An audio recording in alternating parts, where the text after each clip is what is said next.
How's it going, folks? It is Matt back with another crypto video. Today we're going to talk about DigiByte.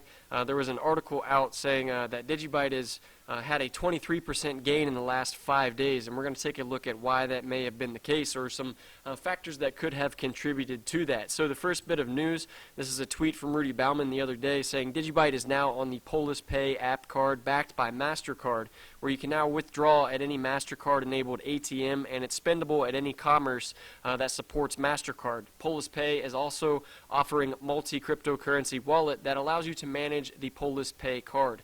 So this is just a quick look at PolisPay's website. I'll provide a link to it in the description so you can do some more research if you're interested in getting one of these cards. But that brings me to the point of this article here, where it's saying DigiByte flashes plastic. The MasterCard-backed debit card fuels the 23% gains of DigiByte over the past 5 days. And really, it's not just it's not just PolisPay. You know, it was last week or the week before that DigiByte was integrated into PayCent, yet another crypto card where you can now spend cryptocurrency at the point of sale. And you know, with PayCent listing DigiByte and Polis supporting DigiByte, you know, it makes me think that there's actual potential that WireX could support DigiByte in the near future. You know, that's not guaranteed.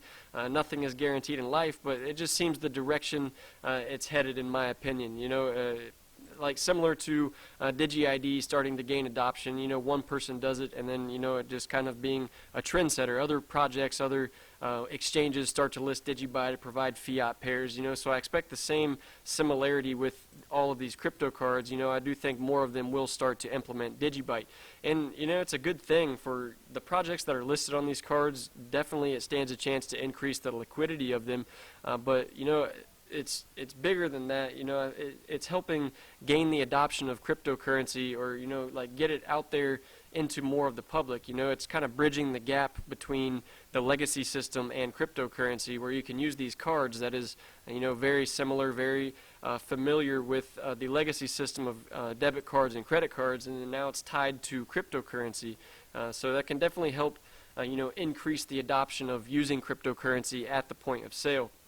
But this article, you know, really pointed out just the fact that DigiByte was being listed on these debit cards, and that was, you know, translating to these potential gains. But I think it's bigger than that. You know, there's a lot of news going on in the community and in the space that, you know, is sparking excitement in DigiByte. You know, digi-id is gaining adoption with companies. They are implementing the technology. You know, digi-assets is expected to be coming very soon. You know, it's certainly going to increase the uses, or at least expand the use cases of DigiByte, and the fact that the DigiByte blockchain is superior to a lot of the other projects out there could start to see, you know, dApps be created on it, and you know, that in itself could translate to the increase in value of DigiByte too, as you know, the Digi assets will require you to pay small transaction fees on the DigiByte blockchain. So, you know, I saw this interview between Andrea and Tate, and it's a very good interview. I'll provide a link to this tweet so you can, you know, find the video and watch it yourself. But another thing that you know, Jared brought up in this interview is that big companies, you know, like one of the biggest changes he said over the past 12 months is the fact that very large companies are starting to take this space very seriously. And you know, I think that's another reason why we've seen, you know, not just DigiByte, but kind of the whole market has seemed you know, more energized, or you know, the past couple weeks have just, I guess, seen more days in the green. You know, even if it's not by a big margin, you know, it just seemed to be moving in a positive direction in my mind. And you know, that's absolutely true as far as big names being out there. You know, Kroger said they're going to stop taking Visa, and they're exploring Bitcoin. And I found this tweet interesting. This is from someone named Darnell. It says, "Kroger, are you expecting to accept Bitcoin, Litecoin, and DigiByte as cryptocurrency payments in the future? Asking for a nation." And Kroger actually replied. You know, that's the legit verified Kroger. They said, "Hey there, we're always open to new ideas, and we appreciate you sharing this. We have shared your comments directly with the leadership team so that they may be aware. We hope you have a wonderful week." So, you know, that's positive in my mind. You know, that Kroger is you know, listening to people. And, you know, it's just a random person on Twitter too. It's not like a big company approached them. You know, the Kroger team is actively out there watching. You know, other big names coming to crypto soon is Fidelity. Another one being backed. JP Morgan, they released their own cryptocurrency, the JPM. And, most recently with the release of the Samsung Galaxy S10, the first phone with the built-in cryptocurrency hardware wallet, absolutely big names, brand names are starting to take this space very seriously. And I think ultimately that's going to translate into, good news for people that have been watching or investing in this space for quite some time.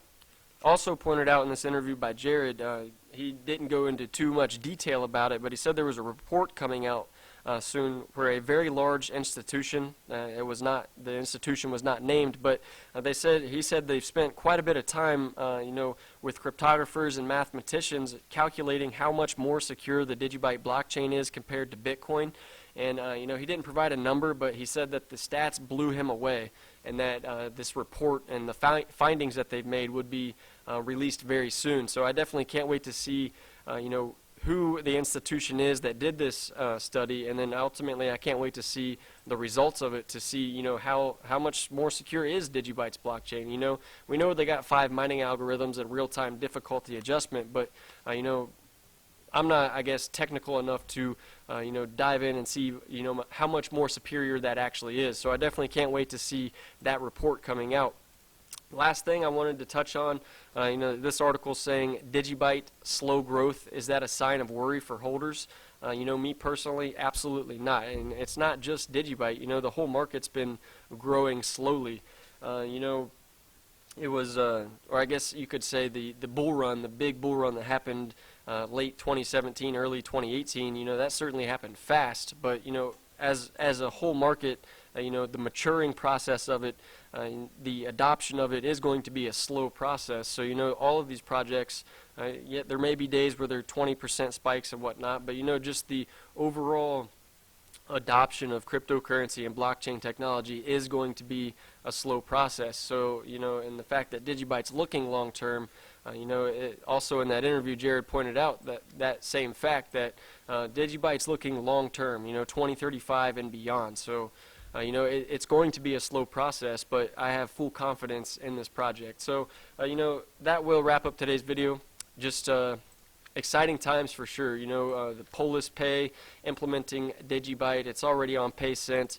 Potential for WireX coming soon. Time will tell. But yeah, just the overall sentiment seems to be increasing, at least in my mind. Definitely can't wait to see what the future holds for cryptocurrency and specifically DigiByte. So don't forget to hit that subscribe button, hit the bell to get notifications, like it, share it, leave a comment, and I'll see you guys later.